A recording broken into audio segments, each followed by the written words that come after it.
Sejam todas e todos muito bem-vindos aqui ao espaço virtual do Laboratório Social. A gente pede desculpa pelos minutos a mais, estávamos aguardando a chegada pela sala de espera de mais participantes, que na verdade ainda continuam aí no fluxo de chegada, mas vão se juntando aqui a todos nós em seguida. Eu sou o Camilo, né, daqui da equipe de organização do Laboratório Social.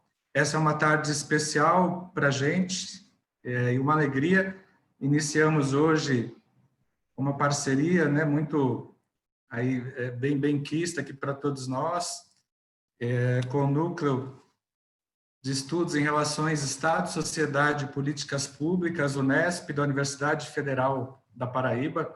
Aqui na pessoa da professora Lisandra Serafim, aqui presente, eu agradeço.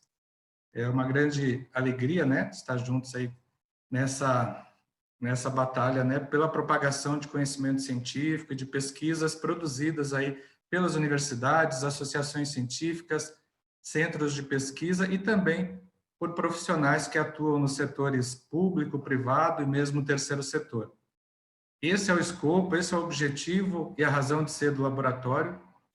Então, é uma alegria receber a todos, sejam bem-vindos. A gente vai dar início aqui às atividades em seguida.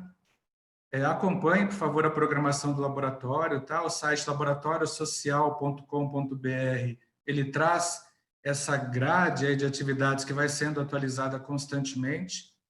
O laboratório tem um leque temático bastante amplo, que a gente organizou em 7 grandes, vamos chamar assim, vetores, que tem o intuito de fomentar a troca e o conhecimento também multidisciplinar aí ao longo do percurso. Então, acompanhem, colaborem, curtam, né, compartilhem e nos ajudem aí a dar seguimento a esse projeto, a essa iniciativa que é em prol aí da ciência, da educação e da cultura no nosso país.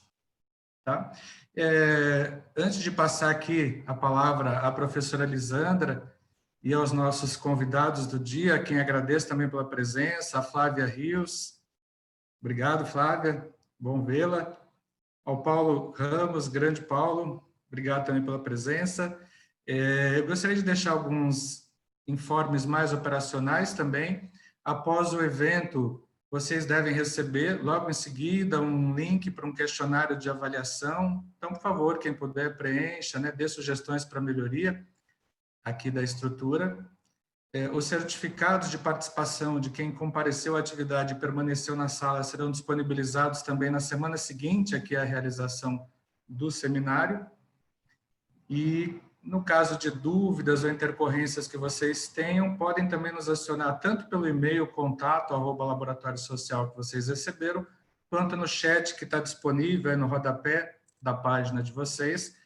Se for alguma mensagem de dificuldade pontual, podem escrever para mim no privado, né, ou para alguém da equipe que a gente vai encaminhar em seguida, tá bom? Então, enfim, com alegria para esse debate mais do que necessário hoje, eu passo a palavra então à professora Lisandra Serafim. Professora? Boa tarde, obrigada, Camilo. Boa tarde a todas e todos. Estão me ouvindo bem? Sim, tá. Meu nome é Lisandra Serafim, como já fui apresentada pelo Camilo, sou professora do Departamento de Gestão Pública, do Programa de Pós-Graduação em Gestão Pública e Cooperação Internacional e do Programa de Pós-Graduação em Ciência Política e Relações Internacionais da Universidade Federal da Paraíba e coordeno o Núcleo de Estudos em Relações Estado, Sociedade e Políticas Públicas, UNESP, que organiza esse seminário. Então, em nome dos organizadores desse painel, dou as boas-vindas a todas e todos que estão participando aqui com a gente, especialmente a Flávia Rios e ao Paulo Ramos, né, que são parceiros também de trabalho. O Paulo de muito longa data, né, não posso nem dizer quanto tempo, e a Flávia mais recente, mas também que temos feito, né, um trabalho em colaboração, então é muito bom estar aqui ouvindo vocês que são referências nesse tema. Esse seminário é parte de uma série de seminários mensais que nós estamos organizando pelo Núcleo de Estudos em Relações Estado, Sociedade e Políticas Públicas, UNESP, da Universidade Federal da Paraíba, e agora em parceria com o Laboratório Social.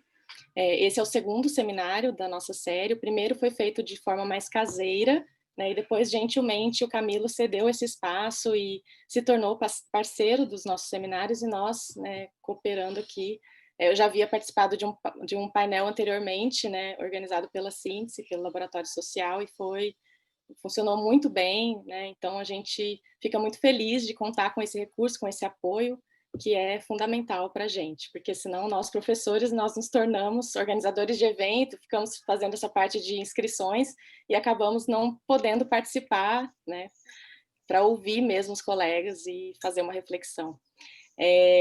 Bom, enfim, é importante agradecer aqui aos nossos apoiadores e parceiros também, né? Além dessa parceria, nós temos apoio do Programa de Pós-Graduação em Gestão Pública e Cooperação Internacional e do Programa de Pós-Graduação em Ciência Política e Relações Internacionais, da UFPB, também do Núcleo de Políticas Públicas e Desenvolvimento Sustentável, da UFPB, do Grupo de Pesquisa sobre Democracia e Desigualdades, DEMODE, da UNB, Universidade de Brasília, né, na pessoa do professor Tiago Trindade, que hoje, infelizmente, não está conosco, mas está nos ajudando a organizar esses seminários.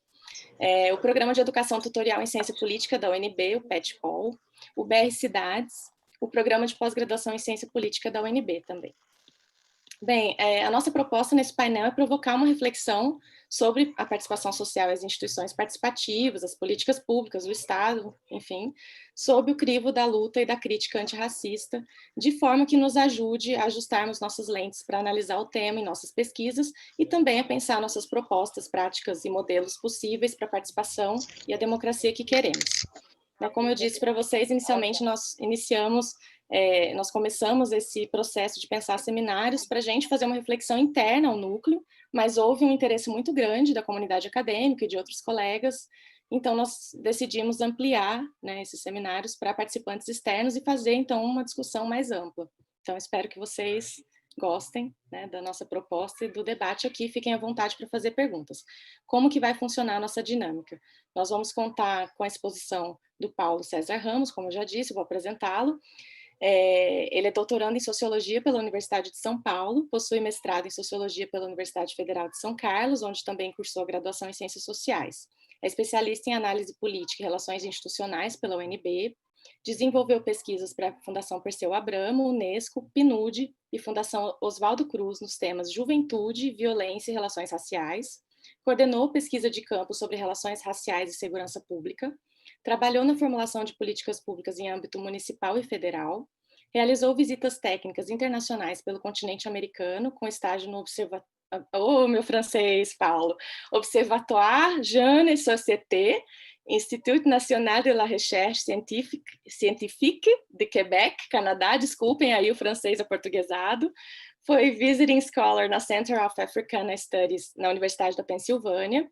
Atualmente coordena o projeto Reconexão Periferias, na Fundação Perseu Abramo, o projeto Memória e Identidade do Ativismo Afro-Brasileiro, no Afro Núcleo de Pesquisa e Formação em Raça, Gênero e Justiça Racial, do SEBRAP. Tem por temas prioritários relações raciais, violência, movimentos sociais e políticas públicas. E é a segunda vez que ele está com a gente no NESP, né, fazendo um debate sobre o tema. Bem, ele vai fazer a exposição dele em 25 minutos e depois vai falar a Flávia Matheus Rios, que eu vou apresentar agora para vocês. Ela se doutorou na Universidade de São Paulo, na qual obteve os títulos de bacharelado e licenciatura em Ciências Sociais e também de mestre em Sociologia.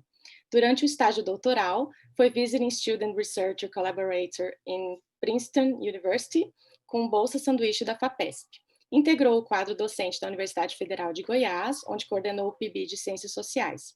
Atualmente é professora adjunta na Universidade Federal Fluminense, coordenadora do curso de licenciatura em Ciências Sociais da referida instituição, coordenadora do Grupo de Estudos e Pesquisa Guerreiro Ramos, Negra, e integra o programa de pós-graduação em Sociologia.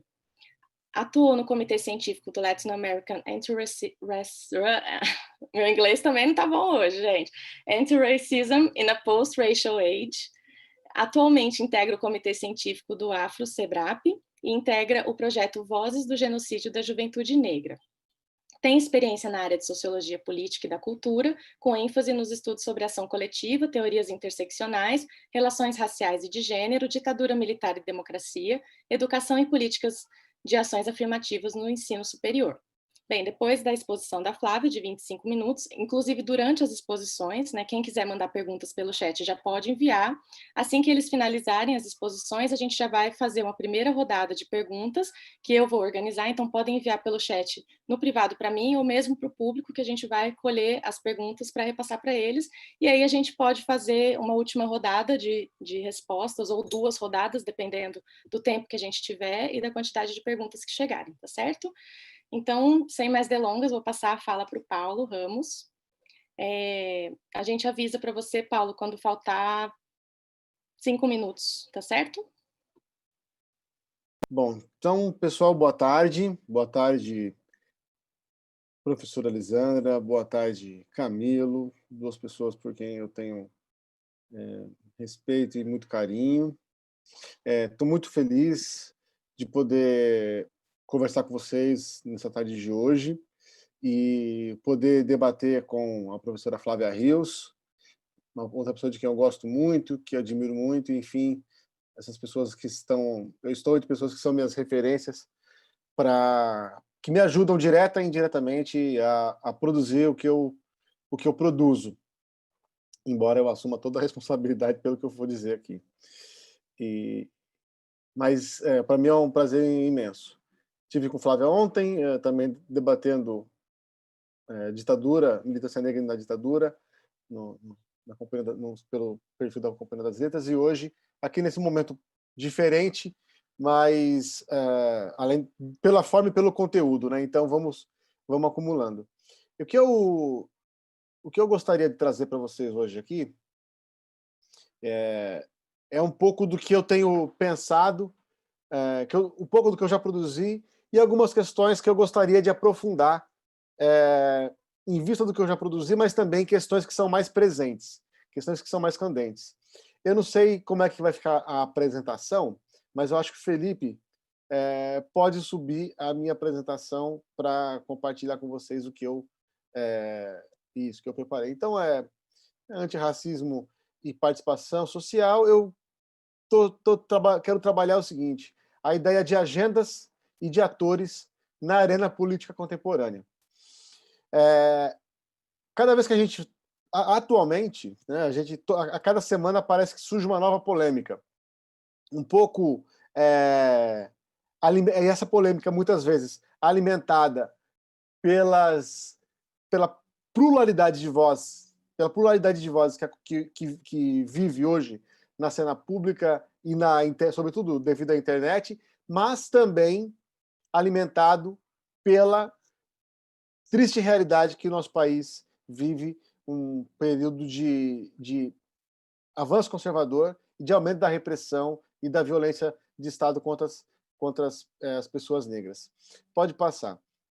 Então, pensando em agendas e atores na agenda política, pensando em antirracismo e participação social, eu gostaria de pensar com vocês quais são as questões mais candentes e disruptivas que envolvem esses temas. Quais são os principais atores que se mobilizam nessa arena pública? E o que está sendo discutido? Né? Quais são os termos dessa discussão? Quais são os termos pelos quais essas questões se apresentam? Falar de cena contemporânea é sempre um pouco complicado, porque a gente precisa estabelecer o que é o contemporâneo. É o dia de hoje? Foi o texto da Maria Rita Kell de ontem? Ou foi o texto da Lina Schwartz da semana passada? Ou então foi a morte do George Floyd do final de maio? Ou então a morte do João Pedro do começo de maio? Eu gostaria de poder fazer com vocês aqui um histórico, um mapeamento de quem são os atores que estão circulando em cima disso e como que o debate que a gente faz hoje foi sendo elaborado ao longo de algumas décadas. Tudo bem? Pode passar. Em primeiro lugar, para a gente caracterizar a cena contemporânea, eu gostaria de pensar com vocês que a cena contemporânea hoje, no Brasil, tem à sua frente um protagonista que está dedicado a produzir, a construir uma hegemonia política a partir da produção de conflitos. produção de conflitos, no meu entender, significa um rompimento de alguns pactos nacionais, certo? Quais são os pactos nacionais que estão sendo rompidos, que estão sendo questionados? Quais são os pactos nacionais que estão sendo postos em suspenso? Eu gostaria de elencar alguns aqui. Sempre que eu falava, por exemplo, que eu ia fazer qualquer fala de intervenção rápida, ou em uma reunião, em uma sala de aula, ou introduzir alguma pergunta em algum debate, eu procurava me circundar dentro, me limitar pelas balizas que a Constituição de 88 me dava. Eu sempre procurava lembrar que a gente tinha uma Constituição cidadã, uma Constituição que vigorava a justiça social, que defendia o direito de propriedade, mas também defendia o direito do uso social da propriedade, que era uma Constituição que permitia que as pessoas lutassem pelo direito de ter direitos, entre outras coisas. Mas hoje em dia não dá para a gente falar mais da Constituição de 88, embora ela esteja em vigor, porque parece que os atores que estão dominando a cena, ou seja, o governo Bolsonaro, etc., eles estão colocando esse pacto em suspenso. Os direitos trabalhistas, que é fruto de um conflito, de um pacto de classes, uma conciliação de classes, capital-trabalho, foi rompido, tanto com a reforma trabalhista como com o fim do Ministério do Trabalho. A defesa do meio ambiente, que era a defesa da natureza, no senso comum, também foi rompida. A ideia de que o Brasil era um país que cultivava uma relação pacífica com seus vizinhos, a ideia de que o Brasil era um país que cultivava uma relação pacífica com os povos internos, também foi destruída. Nem o mito da democracia racial, aquele mito que era visto como mentira, né, nem esse mais serve. E nesse momento de rompimento dos pactos nacionais, a gente tem que se perguntar se o Estado brasileiro, e o Estado brasileiro no caso, é o Estado, é o detentor do uso legítimo da violência. Eu gostaria de refletir com vocês quais são os contextos nos quais o uso da violência e da brutalidade é reconhecido como legítimo. Formulando em outros termos, eu gostaria de pensar também com vocês em que maneira, qual é a repressão necessária e legitimada que o Estado brasileiro vem praticando atualmente, dentro desse cenário de rompimento de pactos nacionais. Pode passar.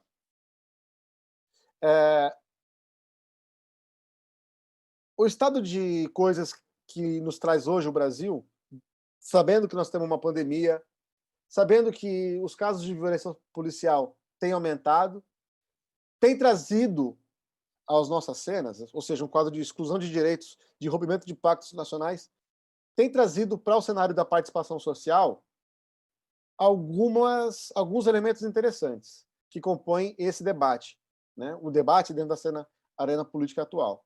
Em primeiro lugar, tem os números. Quais são os números? Os números de mortos e contaminados pelo coronavírus e mortos pela Covid-19.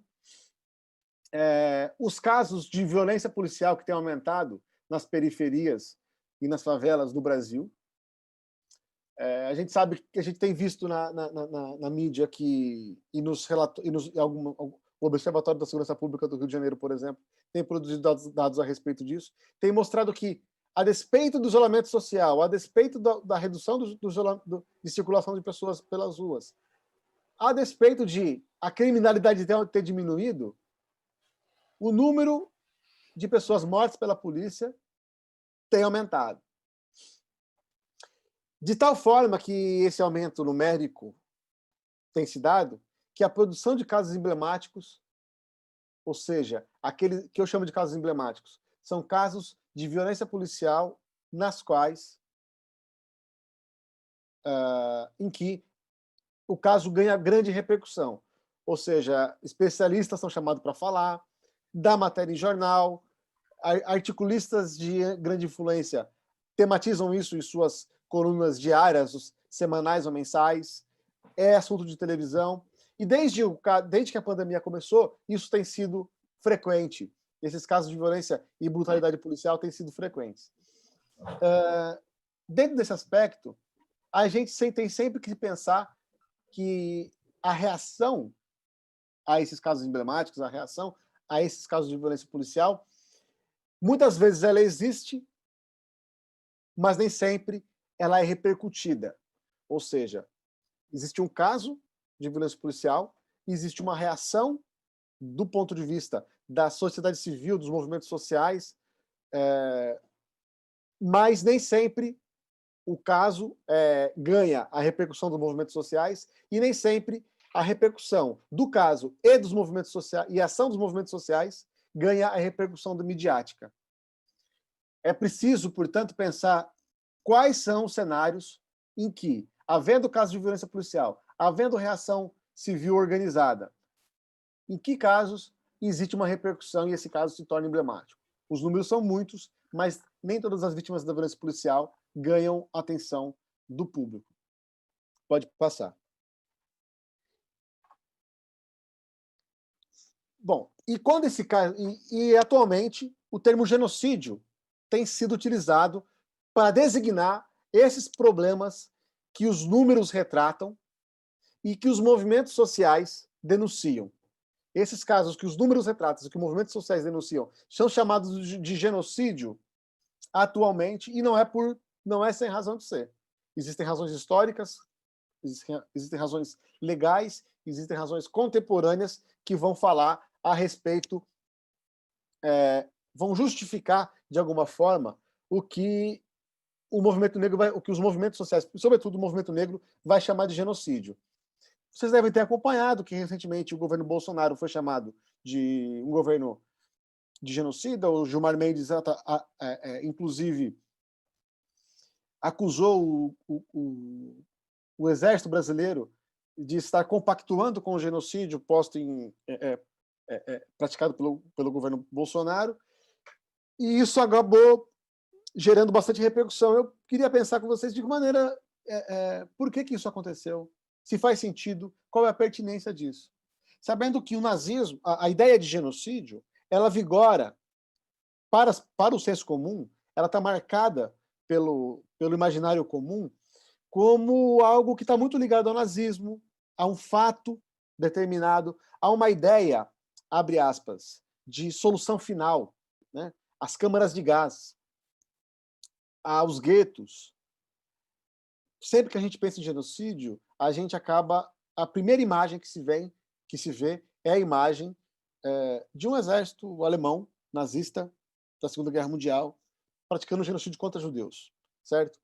Mas a ideia de um genocídio ela é anterior a isso, e ela também não é exclusiva desse contexto político, né? Em primeiro lugar, do ponto de vista legal, o genocídio ele é objeto da normatização do direito internacional.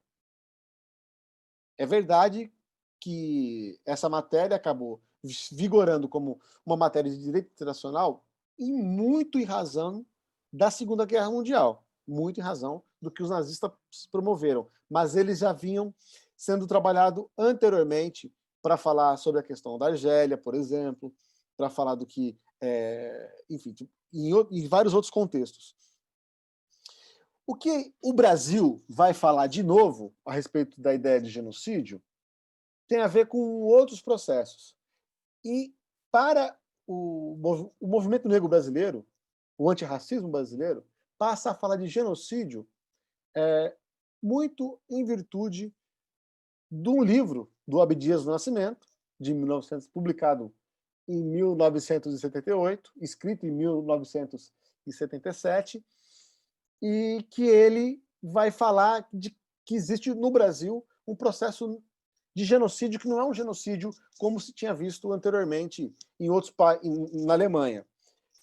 Na ideia do genocídio marcado pelo contexto do direito internacional, duas características são fundamentais. Uma delas é a característica de um ato, tá certo? Existe um ato específico, circunscrito no tempo e no espaço. A segunda ideia é a ideia de que o genocídio é um ato as intenções de exterminar um outro povo são intenções expressas, ou seja, são expressões declaradas, são intenções manifestamente colocadas para o público. Mas o Abdias do Nascimento vai reformular isso. O Abdias do Nascimento, no livro que ele escreveu em 77 e publicou em 78, ele vai reformular isso em outros termos. Em primeiro lugar, ele vai dizer que o genocídio que acontece no Brasil é um processo e não um ato. Em segundo lugar, ele vai dizer que o processo genocida que acontece no Brasil, ele não é explícito, ele é mascarado. O livro, O Genocídio do Negro Brasileiro, tem um subtítulo, que é O Processo de um Racismo Mascarado. Já no subtítulo, ele já lança as duas ideias para reformular a ideia de genocídio que está colocado isso na legislação sobre genocídio. Né? As convenções da ONU trazem essas duas ideias, a ideia de um ato e a ideia da intenção expressa. De algum modo, isso foi bastante motivado, o Abdias se viu motivado a escrever esse livro, porque o regime militar estava passando por um processo de retirar a participação da população negra do seu contingente populacional. De que maneira? Retirando o quesito raça-cor do censo de 1970. A população negra, que vinha sendo contada cada vez menos proporcionalmente ao longo das décadas, ao longo da década de 10, 20, 30, 40, 50, 60, ela vinha se reduzindo. Em 1970, o Abdias esperava, sei lá, ver que talvez a população negra tivesse aumentado, mas, na verdade, o governo militar retirou o quesito raça-cor do censo, da contagem populacional naquele momento, e ele entendeu, a grande sacada do Abdias do Nascimento naquele momento foi que queria se retirar a participação da população negra do discurso nacional, do discurso sobre a nação. De alguma maneira, isso foi apropriado pelo movimento negro da época, bastante lateralmente, muito lateralmente. Nos anos 80, as mulheres falaram sobre genocídio para falar de esterilização em massa, mas a ideia de genocídio negro no Brasil só vai tomar corpo de verdade como uma grande articulação nacional, como um consenso dentro dos setores antirracistas, a partir de 2007, quando vem uma nova ideia de genocídio. Veja, não é a ideia de genocídio, não é a ideia não é um crime internacional, tá certo? Segundo, não é o processo histórico do Abdias. E terceiro, ele é um sistema no qual, um conjunto de instituições no qual, em que você tem uma sociedade cujas instituições, todas elas, praticam racismos institucionais, cada uma delas, e a combinação desse conjunto de racismos institucionais vão se configurar um genocídio. Então é uma outra ideia, é uma ideia de sistema, e mais do que isso, é uma ideia política. Não é um crime, tá certo? Do direito internacional, e não é um processo histórico. É uma ideia política. E é uma denúncia política. Pode passar para o próximo slide. Então, como eu disse, né, tem as campanhas de esterilização, tem 78 Abdias, as campanhas contra a esterilização em massa de mulheres pobres e negras, que o CEAP do Rio de Janeiro vai conduzir, conduzido por mulheres negras, que depois vai para uma ONG chamada Crioula, do Rio de Janeiro. Uma campanha longuíssima do MNU, chamada Reaja à Violência Racial, que o MNU tocou. Aparecia o termo genocídio, mas não era central para a ideia de genocídio. Mas, em 2007, o Encontro Nacional de Juventude Negra pauta isso dessa maneira que eu falei, uma maneira sistêmica. Pode passar para o próximo slide, por favor. E de onde vem essa ideia de genocídio da juventude negra? Ela tem esse histórico que eu falei, certo? Mas, sobretudo, é uma argumentação que se baseia nos dados. Veja só, o Abdias pensava nos dados das contagens populacionais em 1970. E agora, os dados nos anos 2000 os dados voltam a ser importantes, porque a denúncia do genocídio negro é muito fortemente baseada não apenas na violência policial, mas também nos dados e nas grandes contagens que o DataSUS promove todo ano a partir do Sistema de Informação sobre Mortalidades no Brasil. E essas grandes contagens é que vão subsidiar a argumentação de um movimento que se organiza em 2007, chamado Encontro Nacional de Juventude Negra, e pela primeira vez associam, né, violência policial, homicídios em massa, encarceramento em massa e desigualdades, numa visão de genocídio como sistema. Né? É um movimento que vem, claro, né,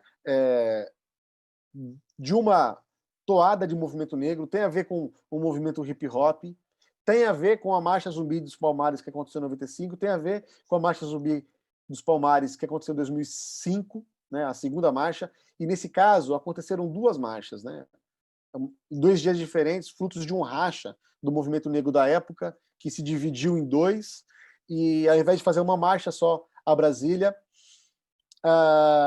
fizeram 2. E eu gostaria de chegar no meu último slide, só para concluir, né? Essa agenda acabou gerando uma agenda de políticas públicas, tá certo? Que o Enjune foi organizado em 2007, levantando a bandeira do genocídio contra a juventude negra. Ele foi para a Conferência Nacional em 2008. Esses jovens que se organizaram no Encontro Nacional de Juventude Negra como movimento social vão para a Conferência Nacional de Juventude do Governo Federal, que aconteceu em 2008, pautam a Conferência Nacional de Juventude, conseguem eleger a bandeira do genocídio negro como a primeira prioridade das políticas públicas de juventude, para que, alguns anos depois, né, em 2013, 2011, né, já em outro governo, 3 anos depois da Conferência Nacional de Juventude, isso se convertesse em uma política pública de juventude.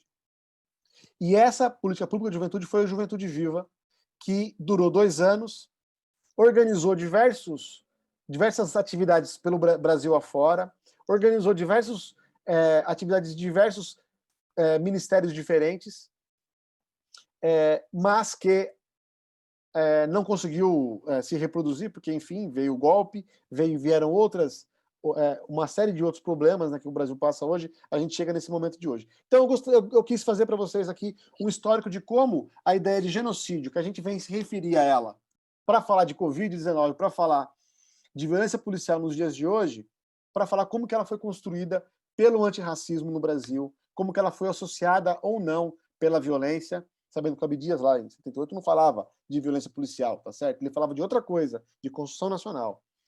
E é isso, eu terminei por aqui, passei 3 minutinhos, me desculpe aí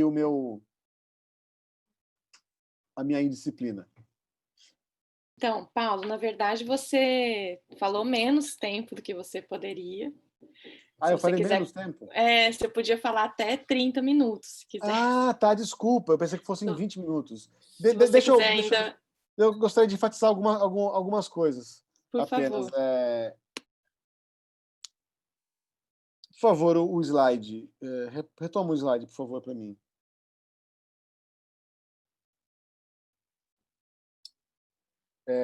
Pode voltar alguns slides ali, até...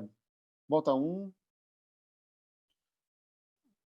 Bom, é o seguinte, esse slide aí, eu gostaria de tratar do seguinte: nesses momentos, a cada uma desses marcos que eu estou listando aí nessa tela, 78, as campanhas contra a esterilização, a campanha do MNU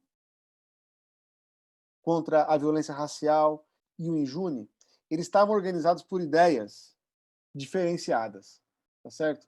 Nesse momento, o Abdias estava pensando no genocídio não como um ato promovido pelas instituições de repressão, ou seja, não se tratava de homicídios em massa, não se tratava de violência policial, não se tratava de encarceramento em massa.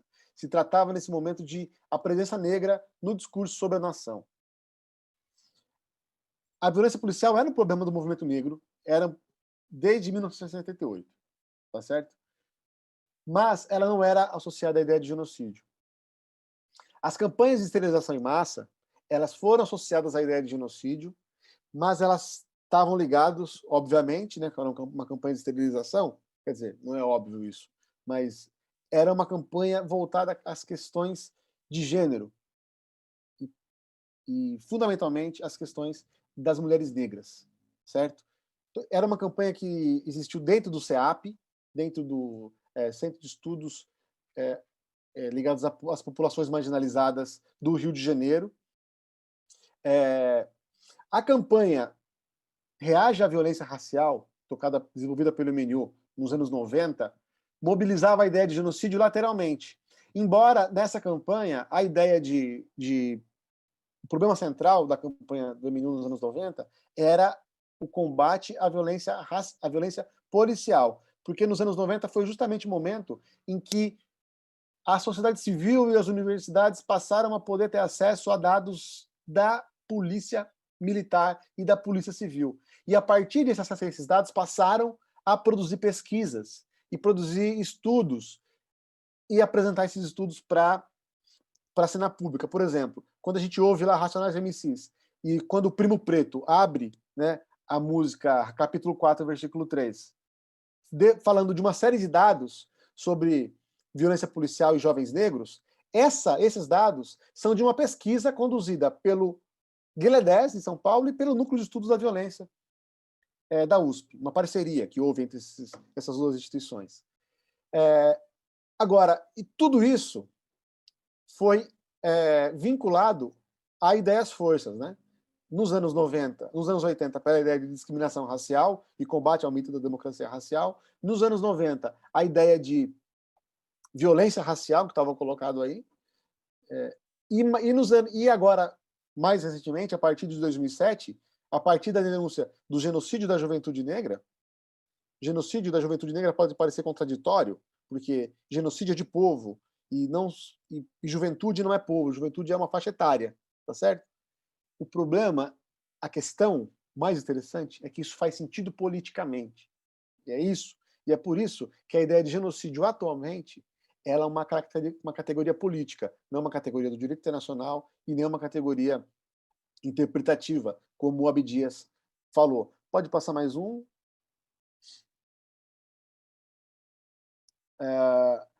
Isso aqui é interessante também falar um pouco, porque nesse momento aí, a Marcha Zumbi dos Palmares, de 2005, produziu um efeito interessante numa geração que foi formada pelo hip hop nesse momento, que enxergava que a Marcha Zumbi dos Palmares, em 95, havia sido algo do qual toda essa geração gostaria de ter participado, né? Como um grande ato de unidade do movimento negro da época. Mas a marcha se dividiu. E quando esses jovens viram as brigas dentro do movimento negro, tipo assim, é uma disputa, na verdade, por agenda, não é uma briga, né? Mas é uma disputa por agenda, eles resolvem criar a própria agenda. E criando essa própria agenda que chega à ideia de genocídio para se referir às mortes que ocorrem nos estratos mais pauperizados da juventude negra. Pode passar.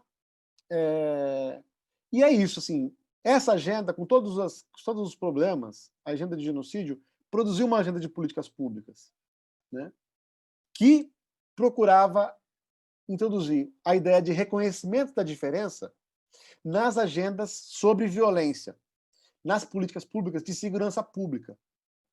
E introduzir a ideia de reconhecimento das diferenças raciais, que é algo que é muito difícil de acontecer. A unidade entre violência, segurança pública e racismo e relações raciais. É algo muito difícil de ser trabalhado e que a gente tem debatido aí ao longo dos anos.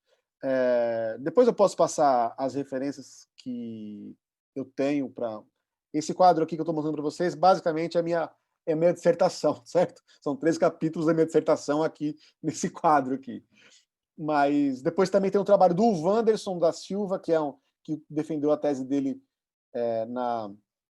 no ano 2017, que fala sobre genocídio. Ele faz um histórico interessante do debate sobre genocídio até chegar no Abdias. É bastante interessante. Enfim, depois eu posso listar as referências para vocês. Tá certo? Mas é isso, Luiz, eu terminei. Espero não ter passado do tempo agora.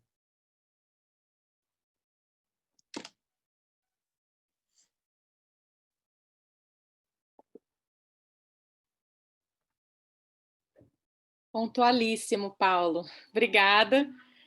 Vou passar então a fala para a Flávia, lembrando ao pessoal que quem quiser fazer perguntas pode fazer pelo bate-papo aqui, ou enviando para mim ou mandando no geral, que a gente vai recolhendo as perguntas, tá certo? Obrigada, Paulo. Flávia. Boa tarde a todas, boa tarde a todos. Lisandra, obrigada pelo convite, é um prazer imenso estar aqui com vocês, esse debate tão importante sobre participação e as lutas antirracistas. Obrigada, Paulo, pela exposição. Eu também, assim como o Paulo, vou apresentar umas reflexões que eu tenho desenvolvido com base na minha pesquisa, acho que desde o doutorado e o desdobramento dela para nesses últimos anos, não é? Então, eu acho que para nós, o Paulo deu uma ênfase importante na questão das agendas e dos temas. Me pareceu oportuno que eu apresentasse, talvez, uma das linhas que eu venho desenvolvendo em torno da ideia dos ciclos da democracia no Brasil e o modo pelo qual esses atores, essas atrizes políticas atuam nesse cenário, né, pensando em quais são as brechas, os conceitos, quais são os enquadramentos possíveis, né, e os dilemas que essas estruturas institucionais que são abarcadas a partir dessa ideia de ciclos da democracia têm ou não, e quais são esses desafios, né? Pensar sobre esse ângulo dos movimentos negros no Brasil é importante, até justamente nesse contexto atual, né, em que nós nos deparamos com uma luta antirracista global, que alcançou países, continentes inteiros, não é? Fez com que, inclusive, um debate público recente se perguntasse sobre que tipo, afinal, de experiência antirracista nós temos, qual o perfil, quem são. Então, é de fundamental importância compreender um pouco também esse histórico, né, e essa trajetória. Então, me parece oportuno falar dessa trajetória a partir desses ciclos da democracia, retomando o ciclo da democracia a partir da luta contra a ditadura militar, quando nós temos um processo de democratização intenso, forte, e pensar também que os movimentos não estavam sozinhos, né? Os movimentos estavam em articulação e em redes nacionais, que eles estavam se construindo quando olhamos as ações dos ativistas, os repertórios dos ativistas, nós vemos um trânsito muito intenso, a despeito da forma como, às vezes, as análises são realizadas, localizando as trajetórias individualizadas, elas têm trajetórias próprias, elas têm uma história própria, mas tem também uma complexidade nas teias de comunicação, de circulação, de ideias, de pessoas, que eu acho que vale a pena tratar delas. E toda vez que nós falamos de ciclo democrático, ou ciclos democráticos, a gente tem que levar em conta essas teias de alianças, né, e na ação coletiva, seja na organização civil, nas suas formas de participação civil, ou seja mesmo nas suas interações mais diretas com o Estado. Então, não é possível tratar disso sem pensar nessas grandes redes de articulação.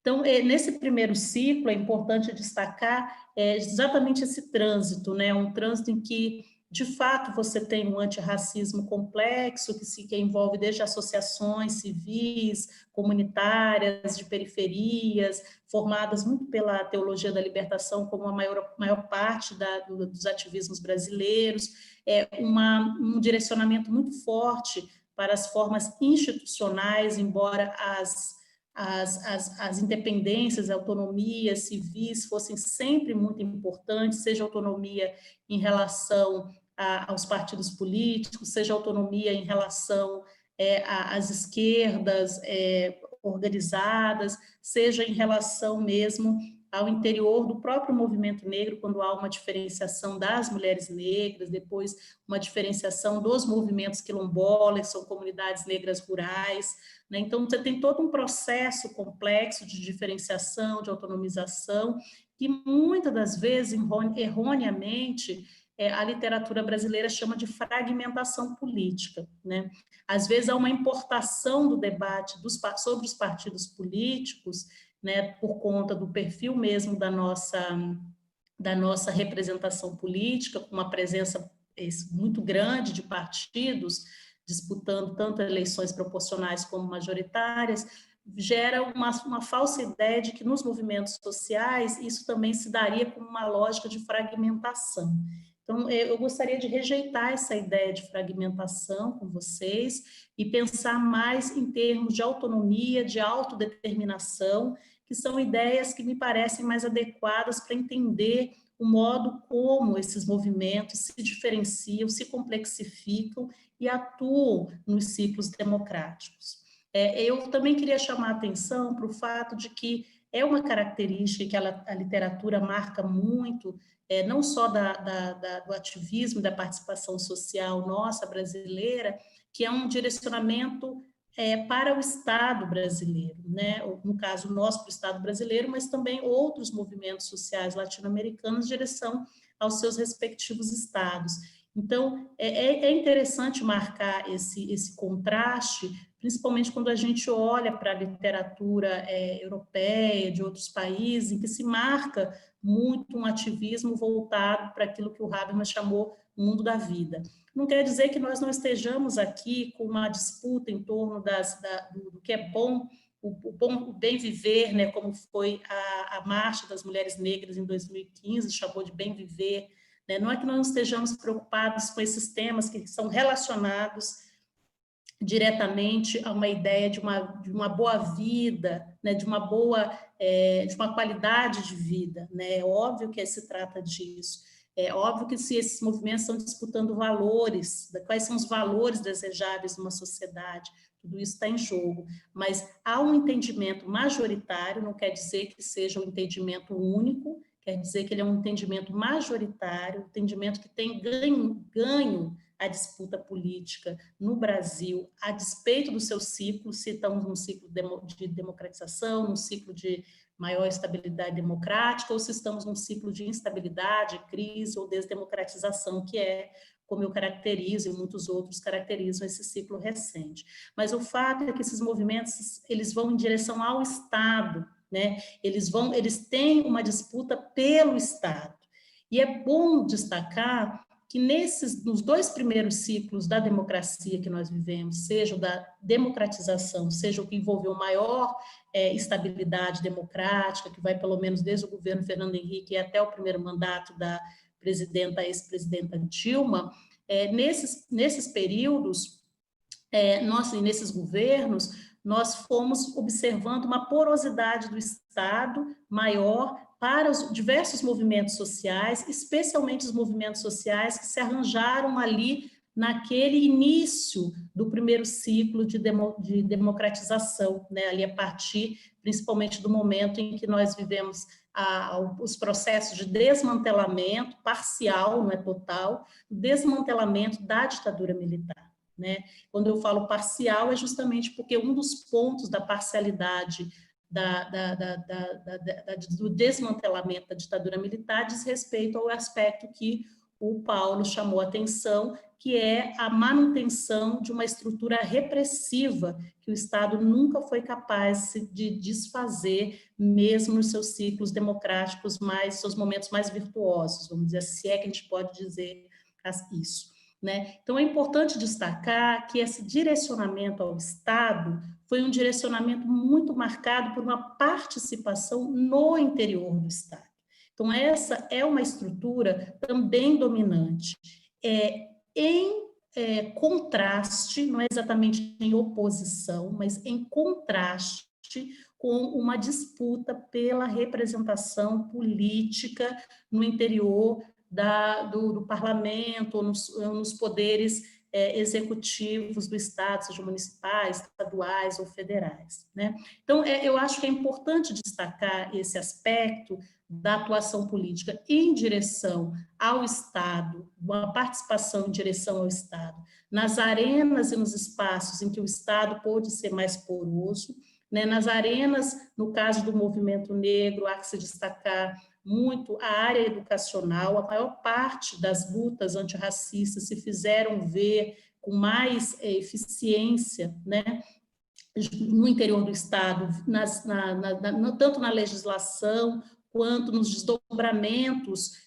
dessas legislações antirracistas. Eu chamo aqui a atenção, por exemplo, na criação da SECADI no Ministério da Educação, numa reforma profunda que foi feita em torno dos livros didáticos brasileiros, houve uma verdadeira renovação. Eu chamaria atenção para os currículos que foram, não totalmente, mas tiveram grandes modificações, chamaria atenção para as leis que foram institucionalizadas, ainda que não tenham sido efetivadas o tamanho, né, das nossas expectativas, mas há um investimento muito forte, a Lei 10.639, a Lei 11.645, que inclui as culturas indígenas, histórias indígenas nos currículos escolares, assim como as culturas afro-brasileiras e negras. Então, essa é uma das áreas mais em que o Estado teve uma capacidade, uma abertura das suas capacidades para a interação socioestatal, como a gente pode chamar, os movimentos negros atuando em conselhos, atuando nas burocracias, e eu chamaria atenção aqui para a ideia de burocracias, que ficou um pouco à parte do debate nosso sobre participação, mas as burocracias de nível de rua e as burocracias intermediárias, especialmente, né? Estou chamando burocracias de nível de rua, são, na verdade, desde os policiais, vamos pensar assim, né, até os professores, as pessoas que atuam, os agentes de saúde, as pessoas que atuam diretamente com as populações, né, o serviço social, né, todas essas áreas que têm um contato direto com a população, seja na saúde, seja na segurança pública, seja no meio ambiente, todas as áreas. E as áreas intermediárias são aqueles funcionários de carreira também, mas que estão ali naquele campo intermediário do Estado, né, que atuam na formulação de políticas públicas, são gestores, por exemplo, no campo universitário, quando a gente ocupa os cargos de gestão, né, quando nós estamos decidindo certas políticas institucionais, de permanência ou de vínculos institucionais, uma reitoria, por exemplo, né, são cargos assim.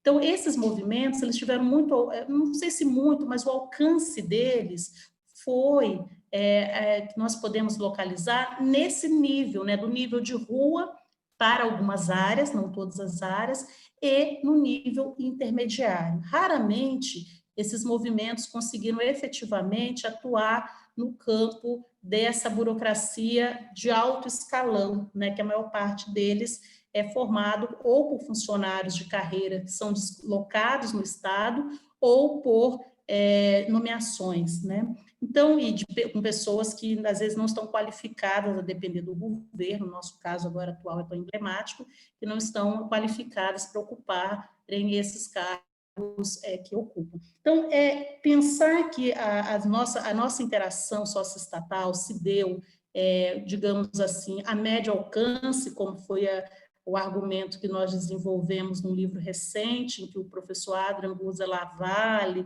e outros colaboradores organizaram esse livro sobre as políticas públicas, dando destaque para certos movimentos sociais que tiveram algum alcance no nível estatal, que tiveram a possibilidade de se apropriarem das oportunidades que as capacidades estatais permitiram, né, nessas relações. Então, é marcante que o movimento negro seja um desses, assim como o movimento de mulheres, assim como outros movimentos sociais, até de direitos humanos, outros, tiveram nesses dois ciclos democráticos a possibilidade, a inteligência institucional, as redes formais e informais que estabeleceram, a inserção não só de agentes civis no Estado, como também de uma linguagem própria, né? Então, foi muito importante a entrada dessa linguagem no Estado para a afirmação dos direitos dessa Constituição a que Paulo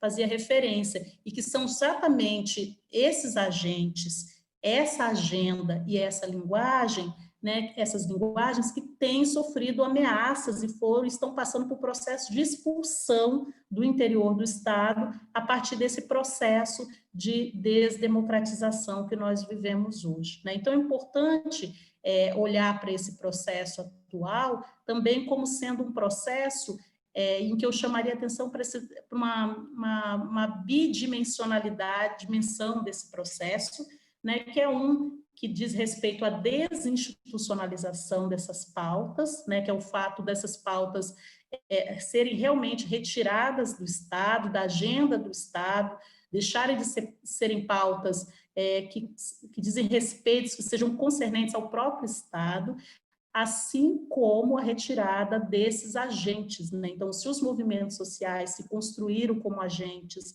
legítimos para interagirem com o Estado, hoje eles não são mais legítimos, né? Então, tem essa outra dimensão que eu chamo, né, desse processo de desdemocratização, que é a deslegitimação da agenda e também dos agentes, né? Então, esse processo de desdemocratização, ele retira os espaços institucionais, minimiza, reduz, seca esses espaços, e existem vários modos de se fazer isso, né? Desde quando uma Damares deixa de fazer, por exemplo, as chamadas dos conselhos, quando ela deixa de notificar, quando ela deixa de receber os agentes civis, ela deixa de marcar as reuniões, que é uma forma de minguar, de deixar morrer as instituições, né, de não debater, de não trazer as reivindicações, de não deixar vivo os espaços de interação, até o processos como nós temos visto na Fundação Palmares, que é quando você mantém a instituição, mas você traz agentes deslegitimadores da agenda e da pauta, que é uma estratégia de você introduzir por exemplo, o caso do atual presidente da Palmares e também seus assessores e pessoas que ocuparam outros cargos, de serem pessoas que são radicalmente contra a agenda, não só a agenda, mas a linguagem e qualquer política, né, que tenha sido criada nesses ciclos democráticos. Então, essas são, vamos dizer assim, as estratégias atuais específicas de um governo de extrema-direita, mas que não poderia ser, na minha opinião, analisada exclusivamente pelo viés de uma ação presidencial, né? Eu acho que nós estamos diante mesmo de um processo mais complexo, que a figura presidencial ganha um destaque. Eu acho que, às vezes, as análises elas ficam muito superficiais quando elas ficam apenas monitorando se a fala A ou B ou C, embora eu saiba, e para nós seja cada vez mais evidente que uma fala governamental ela tem efeitos simbólicos e práticos muito relevantes, né, em termos de violência, em termos de conflitos, em termos de enfrentamentos na vida social. Como Paulo diz, trata-se de um governo bélico, né, no sentido dos símbolos e também do que é prático e da vida prática, mas eu chamaria atenção para esse processo mais amplo, que não começa no governo Bolsonaro de jeito nenhum, ele já começa no segundo mandato da presidenta Dilma, quando, pressionada por forças conservadoras, toda essa dimensão tanto da desinstitucionalização quanto da deslegitimação dos movimentos sociais já estavam ou já podiam ser verificados, né, com a diminuição dos espaços estatais, com a destinação de recursos, né, começou a ser ainda mais reduzida. Então, essa é uma dimensão muito importante que nós devemos chamar a atenção, né? E aí, há um outro elemento que eu gostaria de destacar, que eu chamei a atenção no começo da minha argumentação, e que eu vou tratar aqui como se fossem os limites da participação política do nosso legado de participação política nesses 2 ciclos democráticos anteriores, que foi uma aposta muito forte, muito expressiva, com bons resultados, é fato, mas que com limites, né, no que diz respeito ao investimento na ação com o Estado, na interação com o Estado, entendendo que, uma vez que não havia o poder político, parlamentar, que não há um jogo de forças, né, os grupos dos movimentos sociais não conseguiam se fazer representar de maneira expressiva, contundente e numericamente maior, né, optaram, né, por aqueles espaços que eles realmente podiam ter. Quais são esses espaços? São os espaços em que podiam, de fato, dar vida às garantias constitucionais. Então, desenvolver políticas públicas, desenvolver ações por parte do Estado para a redução das desigualdades, para o enfrentamento daqueles problemas que eram entendidos como problemas fundamentais a serem enfrentados na democracia, né? E, de algum modo, também disputando o próprio sentido de uma democracia substantiva. Que tipos de grupos devem ser direcionados os recursos, como esses recursos devem ser direcionados, quais são os desenhos dessas políticas, como nomear essas políticas, como nomear os agentes, como nomear os beneficiários dessas políticas, que tipos de políticas nós queremos, elas vão ser universalistas ou elas vão ser, entre aspas, particularistas, focalizadas, não é? Então, todo esse jogo de disputa, eu penso que esses movimentos sociais, esses agentes que interagiram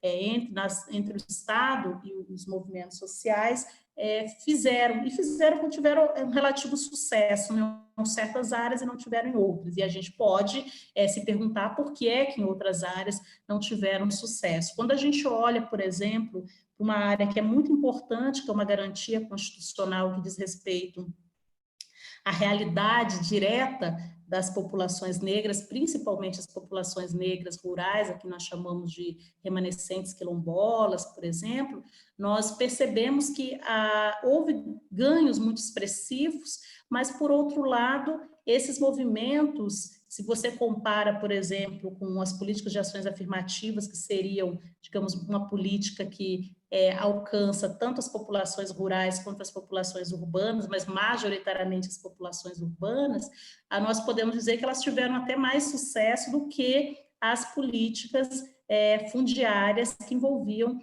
as populações quilombolas e também mesmo indígenas, se a gente quiser se estender. Por que isso é importante?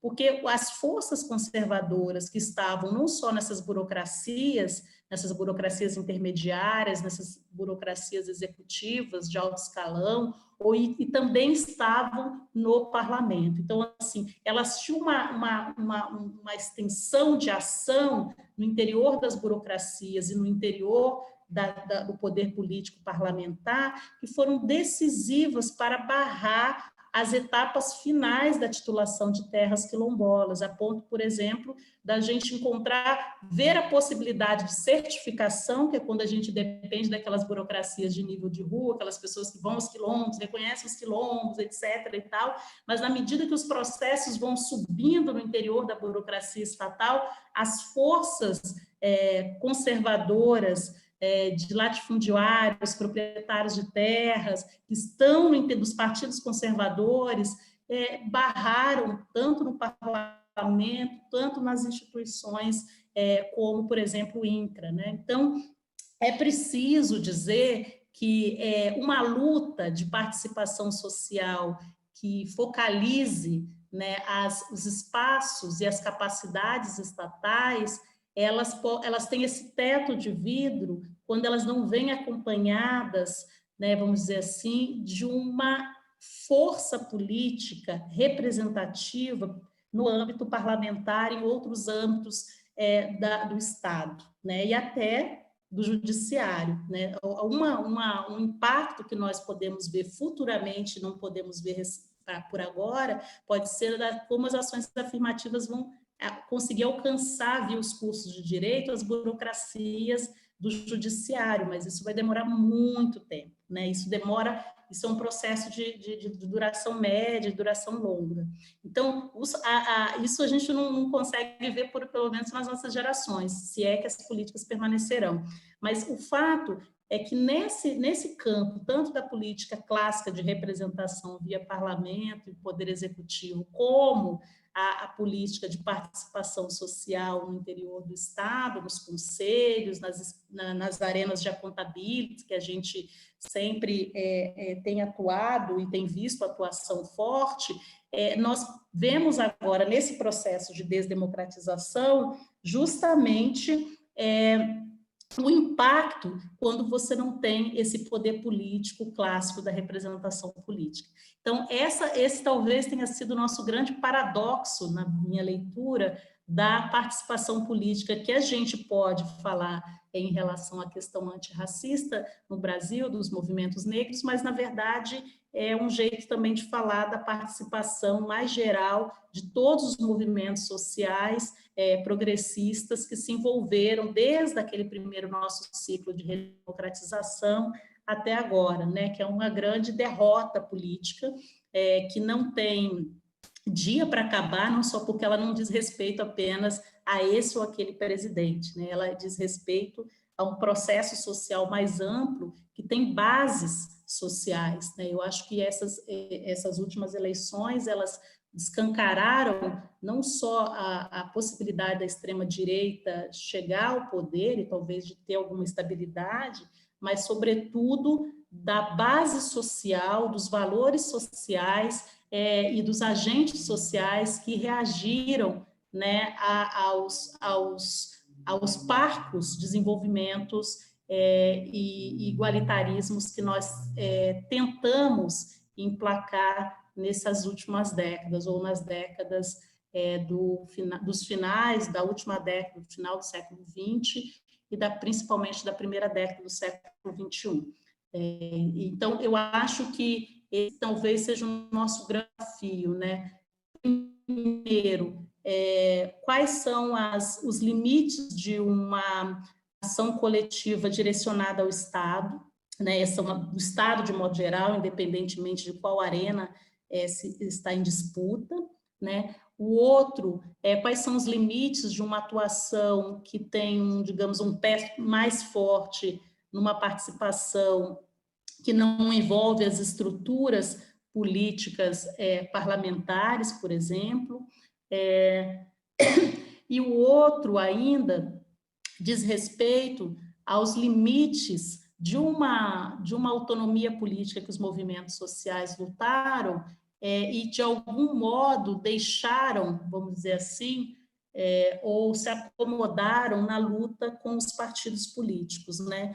Então, eu acho que essas três dimensões nos colocam desafios importantes para pensar, inclusive, a estabilidade democrática brasileira, a se notar, por exemplo, uma pesquisa, já vou concluir isso agora, se notar por uma pesquisa que nós temos realizado na Universidade Federal Fluminense, que tem destacado que, nesse período que eu estou chamando aqui de desdemocratização, a violência política, e eu vou chamar aqui violência política, basicamente a violência contra agentes políticos do Estado, tipo prefeitos, vice-prefeitos, assessores, vereadores, outros parlamentares, deputados, enfim, ou pessoas que se candidatam em eleições, que se registram ali no TSE, por exemplo, né?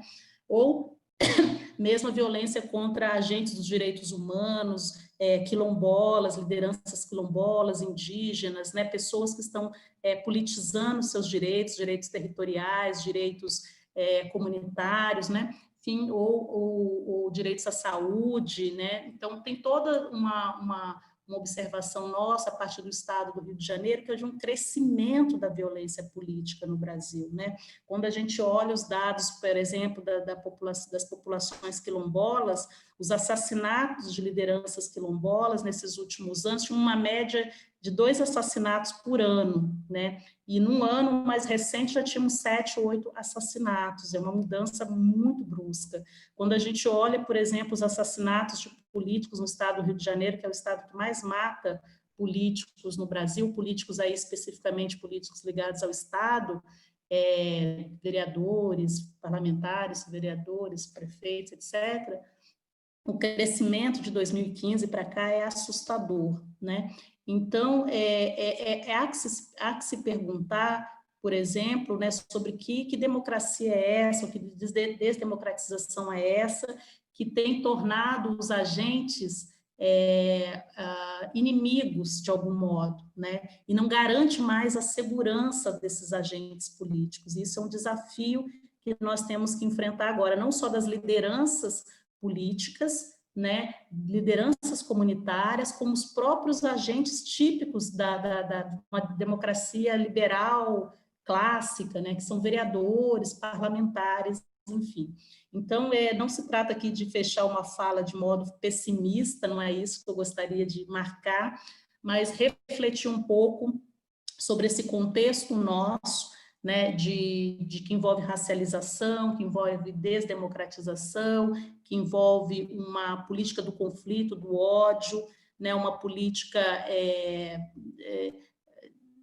de extrema direita, né, e que pela primeira vez nós temos, só para concluir agora, né, uma força política, inclusive civil, que já tem aderido a movimentos antifascistas, né, que é uma característica recente que a gente não verificava nos ciclos democráticos anteriores desde a democracia, né, da democratização dos anos 80 para cá, dos finais dos anos 80 para cá, que é a presença de agentes que já pensam em recorrer à violência como forma de reação ao regime político.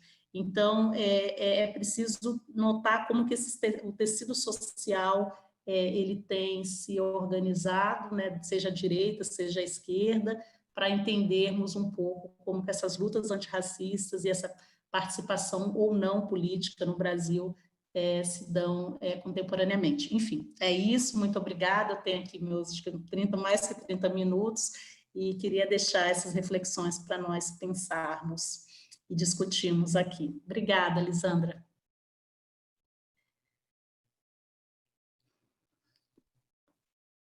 Obrigada, Flávia. Excelente.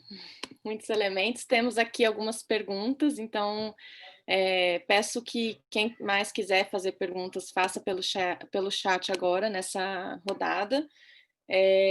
Estamos com tempo, né? Temos até às 17h40 para fazer essa rodada de respostas, então vou colocar aqui as perguntas. Tem mais perguntas aqui chegando, então acho que vai dar tempo da gente fazer uma rodada, certo? Bem, vou começar aqui. Primeiro, a Ioná Santos pergunta para o Paulo: em que sentido o tratamento da mídia dado ao racismo brasileiro como uma grande performance midiática, onde toda semana surgem casos de racismo, pode contribuir para a luta antirracista?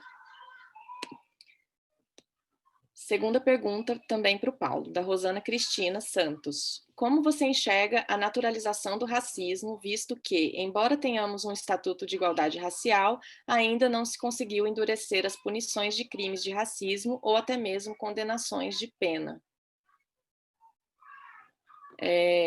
A Darlan se apresentou, membro do NESP, pergunta para o professor Paulo: o senhor não acredita que, para além do rompimento dos pactos sociais, esse governo não procura negar tudo em relação à classe trabalhadora? O exemplo mais recente é o ex-ministro da Educação, que saiu praticamente querendo acabar com a política de cotas.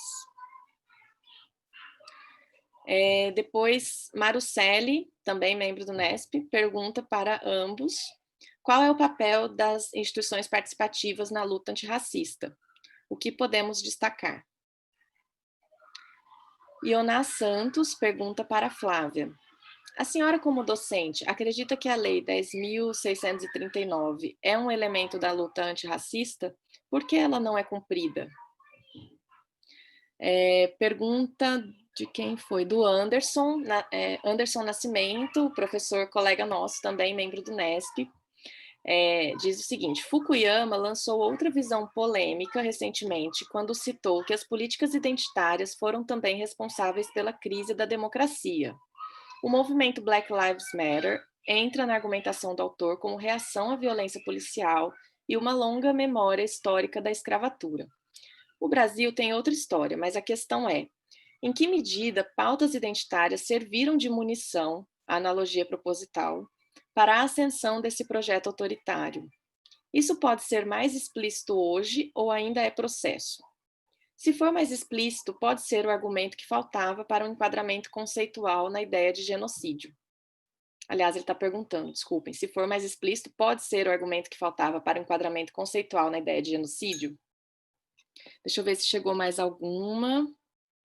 Sim, Aline Miranda pergunta: Flávia, quais ações você acredita serem necessárias para que alguma representação antirracista possa de fato se eleger e se colocar no âmbito político no Brasil, visando promover um governo mais democrático e participativo? Chegou uma pergunta também pelo YouTube. Danilo de Souza Moraes pergunta: peço para o Paulo comentar. Avalia-se a perspectiva de integração em Abdias, diferente da posição mais diferencialista do movimento negro da atualidade, tem relação com o significado atribuído ao termo genocídio? Não sei se haverá possibilidade, mas encaminho aqui. Sim, Moraes, registrada a pergunta. Bem, são só essas. Nós temos aí 5 a 10 minutos para as respostas de cada um. Vamos começar com o Paulo, né? Tá, vou começar de trás para frente, então. Vou começar pela pergunta do professor Danilo de Souza Moraes. Um abraço, Moraes. Eu acho que eu vou começar pela pergunta do Moraes. Um abraço, Moraes. Obrigado pela pergunta. Eu acho que acho que tem o seguinte: a perspectiva do Abdias enquanto integralista, né, integralista no sentido de integracionista, de integração do negro na sociedade de classes, ela não foi perfeitamente incorporada ao conjunto da discussão brasileira dentro do movimento negro que se deu atualmente, porque existem encontros e desencontros. Eu acho que existe uma grande parte da interpretação do Abdias que não foi incorporada pelo movimento negro imediatamente ao que o Abdias propunha, e outra parte ainda, de fato, não foi perfeitamente compreendido.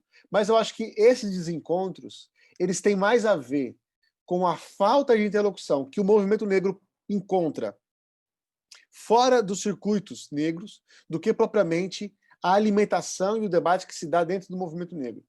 Explico. Só é possível colocar uma ideia em marcha e divulgar as ideias em marcha a partir do momento que você encontra espaço e reverberação. O Abdias estava muito avançado, isso que eu quero dizer. O Abdias estava muito avançado. Eu acho que muita coisa, e algumas coisas do que ele se propôs está se perdendo. Eu acho que uma das coisas que está se perdendo, por exemplo, que está colocado pelo Abdias naquele momento, no livro do Genocídio do Negro Brasileiro, o Abdias fazia uma discussão sobre a integração de pretos, pardos e mestiços. Ele faz um debate sobre o lugar do não branco, mas também que não é necessariamente negro. E ali tem uma discussão fundamental sobre o lugar, porque os pardos deveriam ser considerados negros pelo movimento negro, pelo movimento antirracista da época. Eu acho isso fundamental, eu acho que isso não pode se perder, né? Uma discussão que agora é muito confusa pelas polêmicas vazias da internet, muitas vezes, e eu acho que isso é fundamental. Agora, essa pergunta do Moraes é fundamental, daria uma agenda de pesquisa sobre isso. Sobre a questão do identitarismo e o Fukuyama, etc. Eu entendo que a emergência do termo identitarismo, ele vem para abarcar um conjunto de agências políticas que não tem nada a ver umas com as outras, mas que são agregadas dentro de um único termo, para que, com essa agregação, passe a haver uma homogeneização.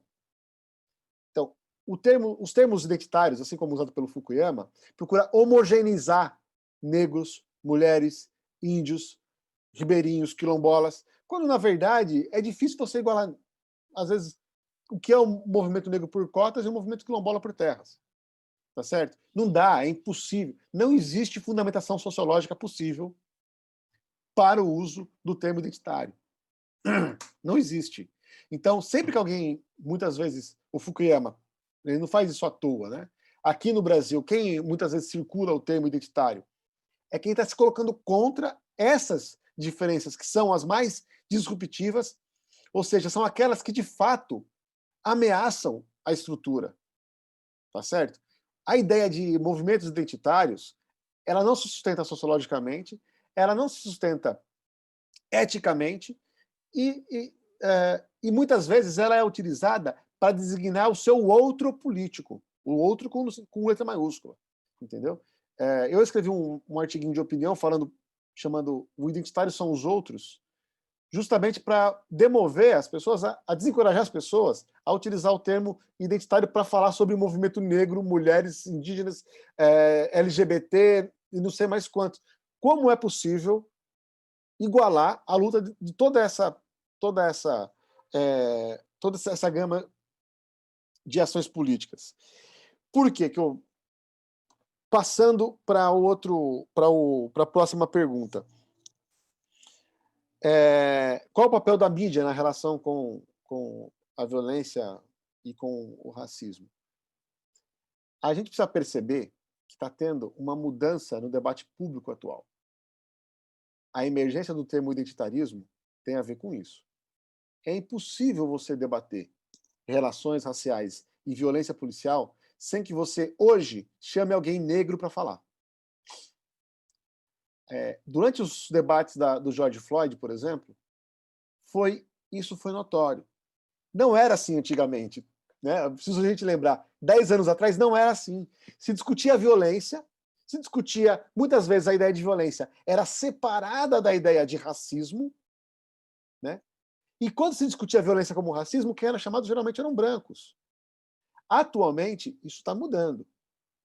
Então, eu acho que a mídia ainda não aprendeu a tratar do debate da questão racial na sua inteireza. A gente ainda não conseguiu elaborar isso de forma satisfatória, muitas vezes, inclusive como acadêmicos. Né? Faltam coisas para serem feitas. Né? Eu tenho tentado fazer isso, outros colegas têm tentado fazer isso, mas eu acho que está tendo uma mudança. E essa mudança se dá pela quantidade expressiva de estudantes negros que entraram nas universidades públicas através das cotas, que entraram nos programas de pós-graduação através também com cotas ou sem cotas, e também pela quantidade de professores negros que passam a orientar nos programas de pós-graduação. E passa-se a ter, então, uma inteligência, em termos quantitativos, inclusive, para se tratar disso. Então, está tendo uma mudança. Do ponto de vista do sistema de justiça, bem, a gente muitas vezes vê a violência racial como se fosse a polícia atirando, né? Mas não é só a polícia atirando. Muitas vezes o policial tem muita autonomia para fazer o que ele faz, mas ele não faz isso sozinho. Ele faz isso resguardado, primeiro, por uma mentalidade de que se é negro, se é suspeito, merece morrer. Em segundo lugar, ele é respaldado por um aparelho de justiça, um aparato de justiça que legitima a ação desse policial, que não o pune. Por fim, bem, eu vou parar por aqui, mas é o seguinte: sempre que a gente usar a ideia, sempre que a gente usa o termo identitário, a gente está cometendo uma planificação tremenda, né? Uma coisa são movimentos negros, que a gente fala no plural ainda. Atualmente, tem militantes que não falam movimento negros, fala movimento negres, inclusive para diferenciar a questão de gênero. Eu acho isso fundamental, tá certo? Não, vamos pensar muito bem em quais são os termos dos quais a gente descreve o conflito, porque isso é fundamental.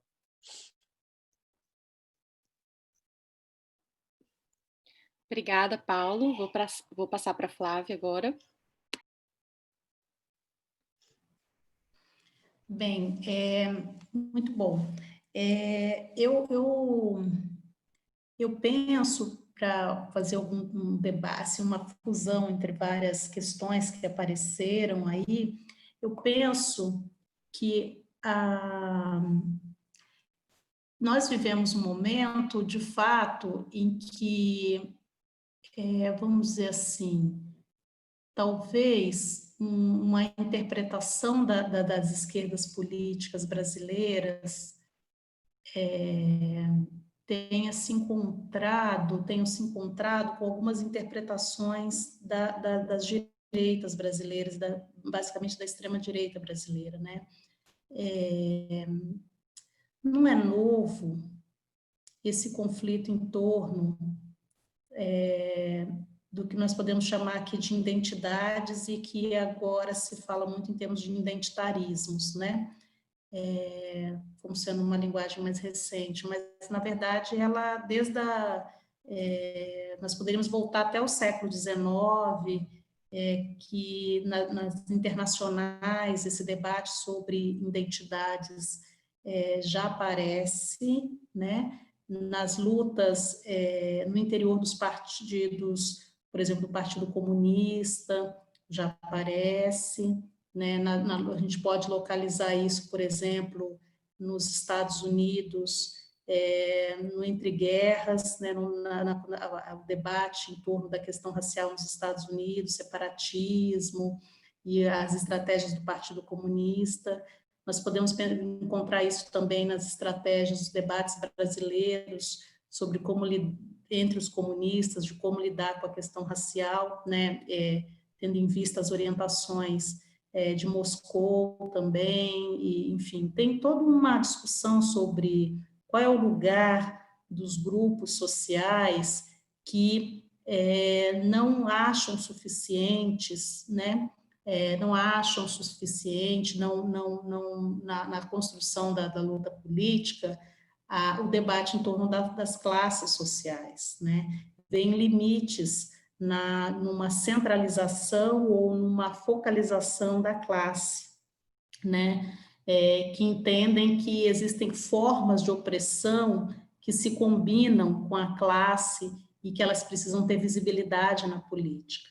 Então, toda vez que esses movimentos, toda vez que houve essa tensão discursiva de agentes, até de autonomização, como foi o que aconteceu por aqui, desses movimentos, que clamaram por outras reflexões, questionando outras formas de opressão, mesmo no interior das classes oprimidas, exploradas, por exemplo, esse debate sobre identidades apareceu, né?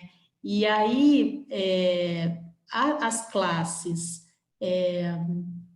as esquerdas políticas, que tem um histórico forte de relacionamento, vamos dizer assim, né, e de tensão com essas lutas políticas que reivindicam pertencimentos étnicos, de gênero, e tanto nacionais, coloniais, sobre questões relativas ao colonialismo, ou até religiosas, toda vez que tem essas tensões, os movimentos trazem as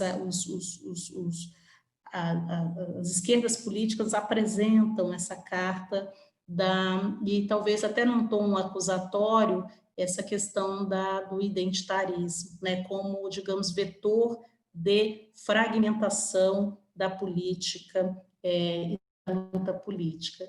E aí me parece que nessa conjuntura em que a extrema-direita toma o poder, né, em que ela toma o poder político, reapareceram debates nesse sentido, né, a ponto, por exemplo, que eu me lembre, as marchas das mulheres do Ele Não foram entendidas como sendo, digamos assim, uma das principais razões pelas quais o Bolsonaro ganhou também mais força nas eleições, porque, afinal de contas, foram mobilizadas ações identitárias, né, de mulheres na política, reagindo a partir de valores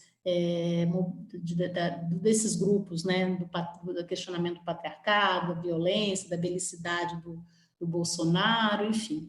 Então, eu acho que isso depois reaparece sistematicamente, né? E eu acho, na verdade, que esse debate é onde as direitas e as esquerdas se encontram, quando elas querem questionar movimentos de mulheres, movimentos LGBTs, até indígenas, negros, e por aí vai, né? Então, para mim, é uma retórica. Eu classificaria o discurso sobre identitarismo como uma retórica de disputa por poder, né? De disputa por uma linguagem da política, em que nessa disputa a reflexão sobre a centralidade da classe está em jogo. Então, é assim como eu caracterizo o debate sobre o identitarismo, porque ele é construído no debate público brasileiro a partir das esquerdas políticas, e não tanto das direitas, né? O que as direitas colocam contra esses grupos, né, que as esquerdas nomeiam no Brasil de identitários, é que elas entendem que existem unidades no mundo social que precisam ser, digamos, que são centrais, que são irredutíveis, que não podem ser movidas, né? Que é exatamente a ideia de família, que é a ideia de nação. Então, o Brasil, o que é o Brasil? O Brasil é o povo brasileiro, né, que é um povo formado por todas essas três raças, indígenas, negros, e é um outro, né? É um outro, não é um indígena, não é um negro, é o brasileiro. Então, o que os movimentos de extrema-direita têm reivindicado é uma unicidade nacional, e não uma pluralidade nacional. Então, o Brasil não seria um país de uma diversidade cultural étnica, não, seria uma homogeneidade, um povo, uma síntese, né? Do mesmo modo, se reivindica, né, a ideia de uma família com pai, heteronormativa, né? Enfim, tudo isso constituiria uma família. Então, são essas, isso que a extrema-direita tem reivindicado, são essas unidades básicas, né? A nação, a família, a religião, né? E isso que são esses valores, né, que eles têm reivindicado. E essa reivindicação por esses valores, na leitura das esquerdas, na verdade, seriam as ameaças que os supostos movimentos identitários estariam ameaçando, vamos dizer assim. Só que o que é pior, né, nessa ideia do identitarismo, está pressuposta a ideia de que isso é supérfluo, de que isso é verniz, que a verdadeira e profunda modificação social não passaria, por exemplo, supostamente, por uma organização política indígena, não passaria pela organização política dos negros, tampouco das mulheres, não é? Então, eu acho que aí está o erro de interpretação e de análise, é como se fosse uma tese tola, uma tese equivocada, uma tese, ou do ponto acadêmico ela é equivocada, e do ponto de vista político ela é estratégica. Ela é estratégica porque ela visa deslegitimar agentes políticos, com tons acusatórios, tornando-os como bodes expiatórios, eles são responsáveis pela grande crise, afinal, não é? E não é uma derrota civilizatória de uma coletividade que lutou por uma democratização, pela humanização, pelas cidadanias, pela concretude dessas cidadanias. Não são vistos como derrotas civilizatórias, são vistas como se fossem grupos políticos com temas superficiais que criariam, digamos assim, as chamadas, como que é ser dito no debate público hoje, fumaça, né? Cortina de fumaça no debate público contemporâneo, né? Porque as reais questões são econômicas e a linguagem da economia é a classe.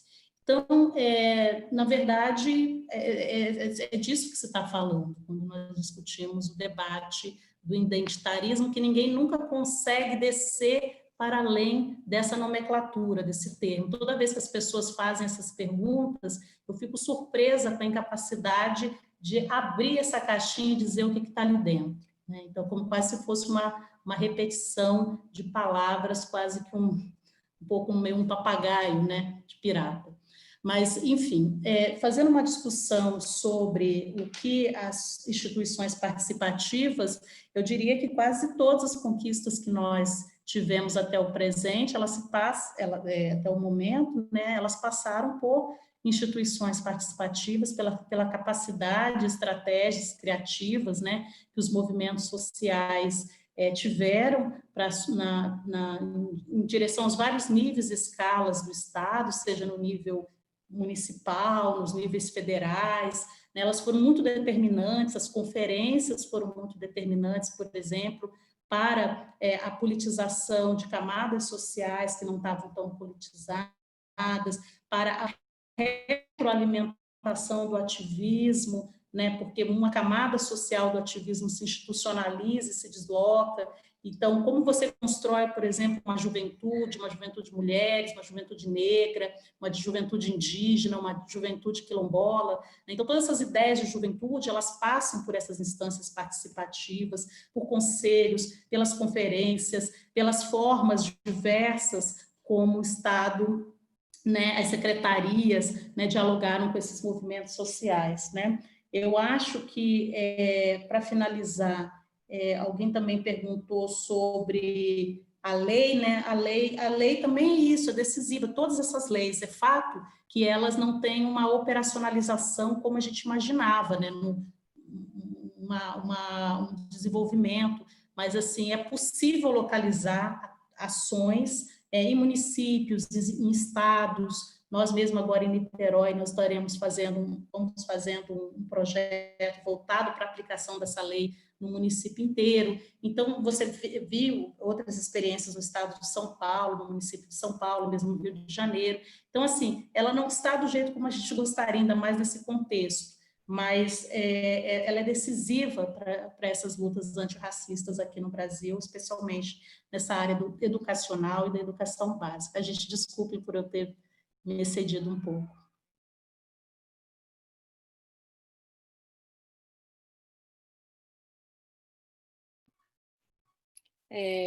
Então, nós temos mais 2 perguntas, parece que o debate está esquentando e nosso tempo já passou. Eu gostaria de perguntar para a Flávia e para o Paulo se vocês ficariam mais uns minutinhos para responder mais 2 perguntas, se a gente pode estender um pouquinho. Certo, então vamos lá. A pergunta da Aline Miranda, para vocês dois. Qual seria o papel dos movimentos estudantis na luta antirracista na atualidade? Sinto que as pautas dos movimentos estudantis atualmente se dissolveram nessa pauta de identitarismo. Gostaria que eles falassem um pouco sobre a opinião deles nesse sentido. Outra pergunta do Danilo Moraes. Parabéns também pela fala, Flávia. Pergunta: em sua avaliação, em comparação, qual o maior limite para o avanço da agenda e atores do antirracismo? O demasiado investimento na institucionalidade ou o baixo investimento na institucionalidade também da democracia representativa, por exemplo, partidos? Bom, é isso. A gente vai encerrar as perguntas aqui, certo? Para não passar demais do nosso tempo. E volta para o Paulo.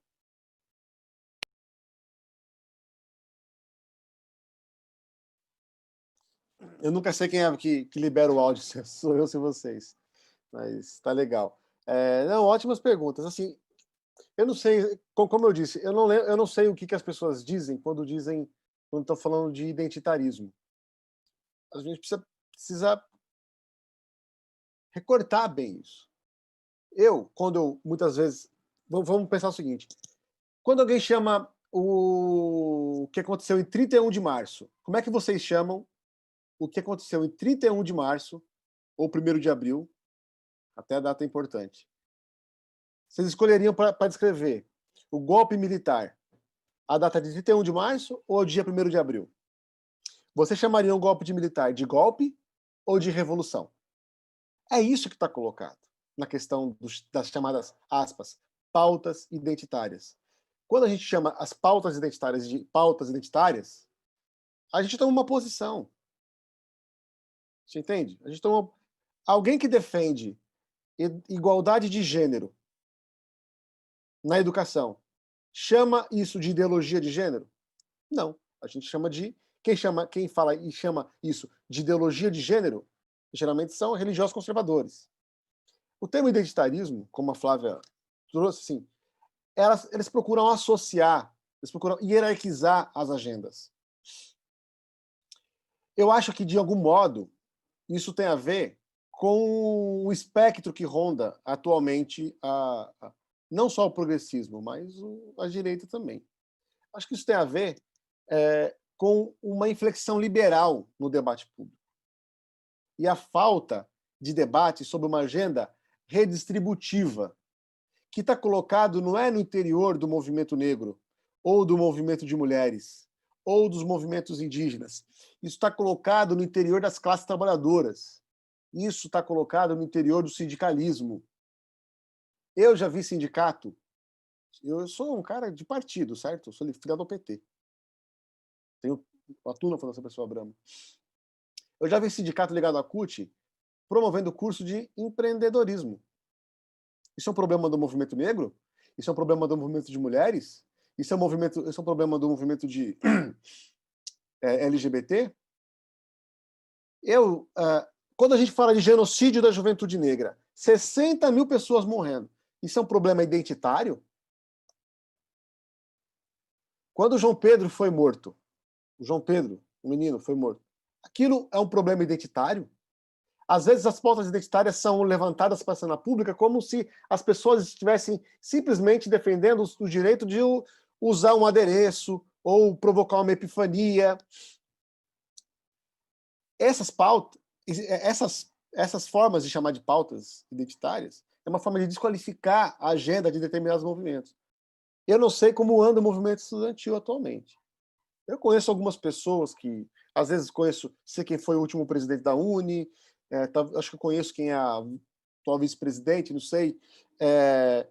Mas, assim, eu acredito que os movimentos estudantis poderiam criar uma agenda de debate sobre uma grande reformulação do ensino médio. Eu escrevi um artigo recentemente com uma pesquisadora do Giga Institute da Alemanha, de Hamburgo, que a gente colocava algumas sugestões que falavam sobre o aumento da violência policial no Brasil e dava algumas sugestões de políticas públicas. Percebendo que os principais mortos pela violência policial são jovens negros, de uma determinada idade, a gente propunha que era preciso um programa de incrementação de renda para jovens negros que estivessem na idade de 15 a 21 anos, aliada a uma política de ensino médio e de ensino técnico. Eu acho que esse tipo de debate é um debate que tem que ser colocado, porque os dados sobre homicídios no Brasil, o maior número dos jovens que são mortos sem terem acessado o ensino médio ou sem terem concluído o ensino médio.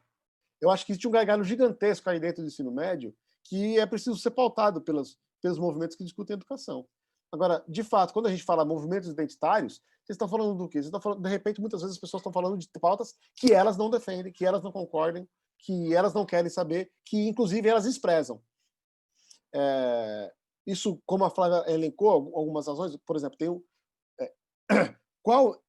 nos anos 70, quando se falava de novos movimentos sociais, existiam os novos movimentos sociais e os clássicos movimentos sociais, os tradicionais, né? Os tradicionais e os novos.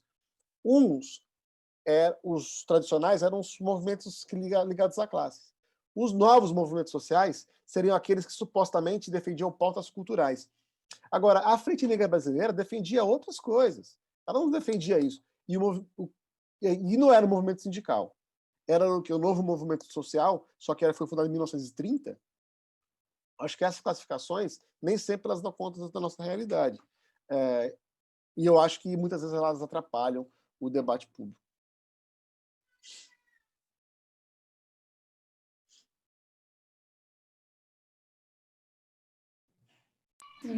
Obrigada pelas questões. Sim, sobre a questão da institucionalização, ela é sempre um debate, né? Ainda mais quando a gente olha, sei lá, outros países. Por exemplo, eu não sei o quanto vocês acompanharam as eleições mexicanas foi o ano retrasado, né? Quem imaginaria que o movimento zapatista iria concorrer às eleições? Quem visse, né, nós que vimos, somos de outra geração, né, lá nos anos 90, né, todo o radicalismo dos movimentos, quem imaginaria que esse movimento iria se apresentar nas eleições, disputar a presidência da República, né, como uma candidata indígena?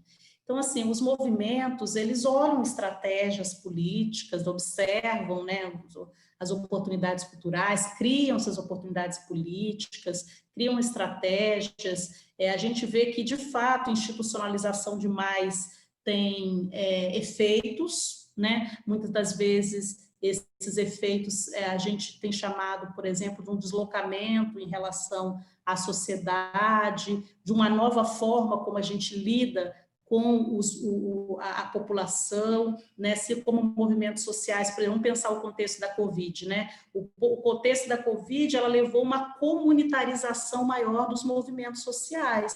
Os movimentos sociais se voltaram para as comunidades, para as relações face a face, mesmo com cobertura no rosto, né? Mas as pessoas estão entregando cestas básicas, estão fazendo aquilo que o Estado não faz, que o auxílio emergencial não é capaz, porque não chega, porque quando chega é muito pouco, né? Então, os movimentos sociais têm passado por um processo recente no Brasil, num tempo pandêmico, né, os movimentos antirracistas e tantos outros, que é de comunitarização, né? No outro momento, menos comunitarização e mais institucionalização em direção ao Estado, porque entendiam que o Estado era capaz de chegar até a população, né? E quando o Estado é capaz de chegar até a população, ele tem uma linguagem própria, ele tem uma forma própria de atingir a população, né? Que é diferente da forma dos movimentos sociais. Os movimentos sociais têm menos alcance, têm menos recursos, têm menos mediações de linguagem, né? Então, tem um conjunto de mediações que o próprio Estado é capaz de produzir, mesmo quando há interação forte com os movimentos sociais, que criam também distanciamentos, que criam também conflitos, que criam também perda de liberdade, que criam também vínculos diferentes daqueles que os próprios movimentos sociais traziam, né? Então, tem mais burocratização, tem mais impessoalidade, tem um conjunto de outras coisas que não necessariamente ruins ou boas, mas são outras formas de se lidar com a sociedade. Então, é difícil dar um ponto positivo ou negativo para a institucionalização, mais ou menos, né? Mas é fato que desse processo todo que nós vivemos de democratização e agora de declínio, né, da democracia, se é que ela existe ainda, né, que é razoável se perguntar, o fato é que os partidos ficaram mais intocáveis do que o Estado, na minha avaliação, né? Embora nós possamos identificar alguns partidos mais porosos aos movimentos sociais, o que nós observamos é que os partidos se democratizaram muito pouco, né? E isso gera um filtro para o eleitorado muito forte, porque são os partidos, por mais que os movimentos sociais interajam com os partidos, cobrem distribuição de recursos, criem cotas para que tenha maior presença, participação de mulheres nos partidos, com condições de se elegerem, etc., ainda assim, os partidos são majoritariamente controlados por um perfil social muito parecido, seja da extrema-direita, seja da extrema-esquerda, né? Então, esse um perfil de gênero, um perfil, às vezes, etário, um perfil, se não de classe, mas pelo menos não são das classes populares, né? Então, esse é um dos desafios fortes, porque não é porque nós temos uma liderança que aparentemente possa ser de uma classe operária, ou até mesmo de uma classe popular, ou mesmo um perfil social mais próximo do que seria um perfil popular, que os partidos, a sua própria burocracia interna, e quem decide internamente ali, tenham esse perfil de frente que aparece na publicidade das propagandas, das campanhas eleitorais. Então, assim, é muito importante a democratização dos partidos. O que nós aprendemos com os nossos ciclos democráticos? Que os partidos, principalmente de esquerda, eles adotaram a estratégia de inclusão dos movimentos sociais, mas de guetização dos movimentos sociais também, de hierarquização dessas pautas, de alocação desses agentes em certos espaços, dando um espacinho aqui, uma coisinha, um pitaco ali, outro lá. E isso não gerou democratização, isso gerou um tipo específico de inserção subalterna, né? E isso, agora, num processo eleitoral, você encontra o que aconteceu, por exemplo, na Bahia, quando você tinha uma liderança de movimento social querendo disputar, de movimento social e de participação no Estado, com uma trajetória muito forte, né, que faz uma grande aliança com os movimentos sociais e quer disputar as eleições municipais no estado da Bahia. E aí o que acontece? A direção partidária de um partido que tem maior histórico de porosidade de movimentos sociais, o que ele faz? Ele traz o simbolismo da reivindicação da liderança de movimento social, mas rejeita aquela trajetória de movimento social e coloca um outro quadro que eles entendem ser o quadro que é mais, digamos, adequado às exigências eleitorais que o partido entende como sendo as exigências eleitorais. Então, é nesse jogo que eu acho que é bastante complexo. Os movimentos têm buscado outras estratégias, que não sejam as estratégias de guetização, têm disputado, por exemplo, presidências no interior dos partidos, mas isso também não tem dado muito efeito. Eu tenho observado alguns partidos, como o PSOL, por exemplo, lutou por essa estratégia de disputar a presidência partidária em São Paulo, de disputar a presidência partidária, por exemplo, em Salvador, mas foram derrotados na hora da disputa no fundo eleitoral. Então, assim, às vezes você ganha representação e parece que você vai disputar os recursos, mas você não vai disputar os recursos. Com as mulheres também acontece a mesma coisa. Quando você vê a disputa pelo fundo eleitoral para as mulheres, as cotas partidárias, a FGV mostrou os dados, né? As mulheres negras na disputa é uma desproporcionalidade incrível do que as mulheres brancas recebem para se candidatar, do que as mulheres negras e indígenas ganham, e mulheres quilombolas. Então, você tem uma discrepância no interior de um grupo social, né? A quem essa política deveria beneficiar. Então, assim, é um grande desafio, talvez seja, mesmo um grande paradoxo pensar em institucionalização, mas eu acho que também é um desafio importante, tanto para a ação política quanto para as reflexões acadêmicas, né? É isso. Excelente, eu acho que a gente tem que pensar em seminários mais longos, mais oportunidades para ouvir vocês. Quero agradecer, né, a todos e todas os mais de 70 inscritos que ficaram até agora. A gente passou um pouquinho do tempo, então muito obrigada por, né, e também os que estão assistindo do YouTube, que não se inscreveram. Aí eu quero aproveitar, né, para fazer um último agradecimento ao Flávio e ao Paulo pelas excelentes contribuições ao nosso debate. Temos muito que conversar. Também agradecer a Nayara, ao Felipe e ao Camilo, do Laboratório Social, por toda a organização e pelo apoio, pela parceria, né? Nosso primeiro seminário juntos, de muitos. E aproveito para anunciar que no dia 9 de setembro, também uma quarta-feira, nesse mesmo horário, a gente vai ter o nosso próximo seminário, e o tema é reforma política. Então, fiquem atentos ao site do Laboratório Social para se inscreverem a partir do início de setembro. As inscrições se abrem geralmente uma semana antes, né, Camilo? Aí o Camilo explica para vocês. E também queria reforçar o pedido de algumas pessoas para que vocês, Flávia e Paulo, se sentirem à vontade, colocarem aí no chat as suas redes sociais, ou Instagram, alguma coisa que vocês usem que seja público, né, para as pessoas poderem acompanhar o trabalho de vocês, né? E também já foi colocado o do Nesp e do Laboratório Social. Então, mais uma vez, né, muito obrigada a todas e todos, e vou passar para o Camilo fazer o encerramento e dar algumas informações, porque tem gente perguntando ainda, né, de como funciona para o certificado, enfim. Então, é isso.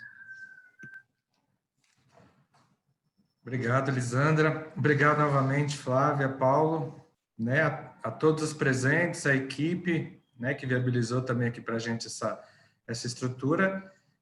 Então, reforçando alguns lembretes, como a gente pontuou, seguirá por e-mail, né, um link de formulário para uma rápida avaliação, comentários e sugestões, por favor, colaborem. Nas redes sociais e site que a gente compartilhou também aí no chat, vocês podem, né, acompanhar a programação geral e, principalmente, né, a abertura das novas inscrições dos eventos aqui na parceria com o Unesp. O vídeo, a atividade foi gravada, o vídeo ele vai passar por um processo de edição, legendagem, né, processo básico, mas necessário, e por volta de 10 dias, uma semana, 10 dias, deve ser disponibilizado no canal do laboratório no YouTube. Então, acho, né, fica o registro também, né, que o núcleo pode compartilhar, Lisa, no seu site, nas suas redes, e os certificados também, até 3 dias úteis, serão disponibilizados, encaminhados por e-mail para os participantes que acompanharam aqui a atividade com a gente. Na sala, tá? Nas redes sociais, aí não há inscrição, né? Como foi dito, aí já não há certificação, somente para quem esteve aqui na sala virtual. É isso, né? Obrigado mais uma vez.